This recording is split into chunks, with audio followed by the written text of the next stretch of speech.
Hi Hi. everyone! We're queer therapists. I'm Ija. And I'm Jasper.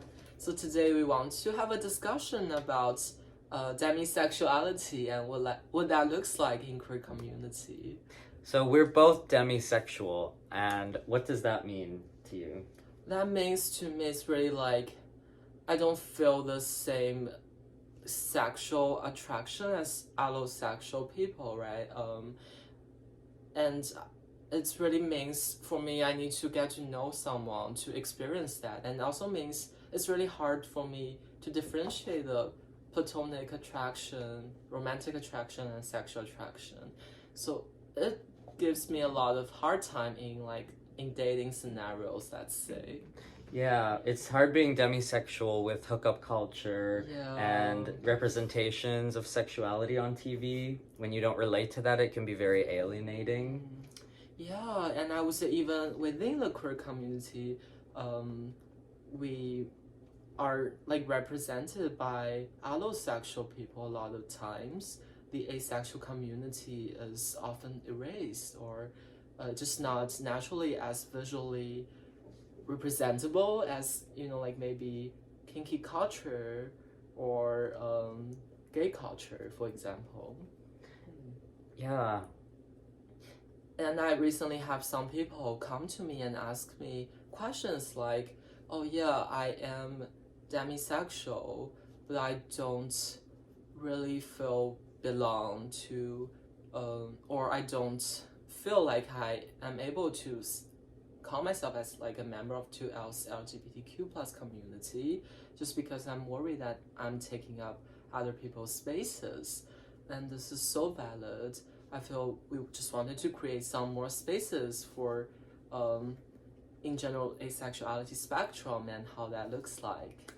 Yeah, and it is a spectrum because it's so different for everyone. Being demisexual for one person can mean something totally different for another.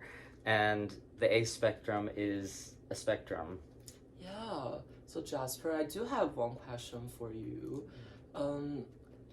What do you think you have experienced, or what do you think for you like demisexuality means? So I think for me, it means that I need an emotional connection with someone in order to really feel like a deep sexual attraction to them. It doesn't mean that I can't be attracted to people, but it just means that that emotional connection is really the core of my sexuality. Mm-hmm. Yeah, and maybe another question for both of us, like, I don't think I have a perfect answer, but I can only provide my perspective. A lot of people, for example, they say they're heteroromantic and demisexual, so maybe that can look different from us. I'm panromantic, and Jasper is I'm bisexual, yeah, biromantic. yeah. And in that case, maybe people who are heteroromantic, they might face similar challenges of like bi people in hetero passing relationships. They might feel like, oh, I am quote unquote straight, right? Because I feel queer community is often represented by the gays, because historical reasons, and or they just don't feel they can step into those spaces where they have like rainbow flags, because like it's also associated with gayness. Yeah, and a lot of times it's the people with the most privilege who end up dominating that community in that space. So other people are sent to the margins. Yeah. I wonder if you have any words for those people who don't feel like they belong, or feel like they're taking up other people's places, or feel like, oh, I didn't face a similar oppression as, for example, people who are in same-sex relationship are facing.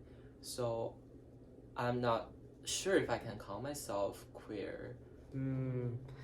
I would say that you are queer and you are valid, and honestly, every client and friend I've talked to who is bi or demi or on the spectrum of queerness that isn't gay and lesbian has felt that way and has felt like they don't belong and felt alienated. Yeah. And actually, that's the source of a lot of mental health issues. And that's why it's so important to build spaces for people like us.